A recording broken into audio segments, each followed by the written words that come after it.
যাকাত ফরজ হওয়ার শর্ত আছে, এই শর্তগুলো আমরা শুনব। প্রাইমারি শর্ত হচ্ছে নেসাব পরিমাণ সম্পদের মালিক হওয়া, আর এটা হাওলানিল হাওল 1 বছর থাকা, এগুলো হচ্ছে প্রাইমারি শর্ত।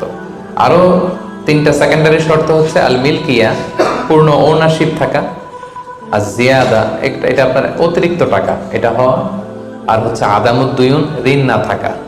এই 5টা শর্ত আমি ব্যাখ্যা করলে আপনি বুঝবেন। 1 নাম্বার হচ্ছে নিসাব পরিমাণ সম্পদের মালিক হওয়া। আপনি সামান্য কিছু সম্পদের মালিক হইলে এখান থেকে জাকাত দিতে হবে, শরীয়ত কিন্তু এটা বলে নাই। সুবহানাল্লাহ। আপনি জাকাতের নিয়ম শুনলে দেখবেন যে ইসলাম কতটা ব্যালেন্সড। একটা থ্রেশহোল্ড আছে, একটা স্ট্যান্ডার্ড আছে, এই মানে গেলে দিবেন। সেটা কত? সেটা গোল্ড আর সিলভার দিয়ে রাসূল সাল্লাল্লাহু আলাইহি ওয়াসাল্লাম দিয়েছেন, কারণ তখন গোল্ড আর সিলভারের কয়েন ছিল, মুদ্রা ছিল।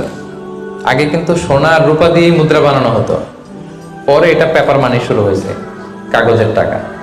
তো একটা হচ্ছে দিনার আর একটা দিরহাম। রাসূল সাল্লাল্লাহু আলাইহি ওয়াসাল্লাম যে থ্রেশহোল্ড বেঁধে দিয়েছেন সেটা হচ্ছে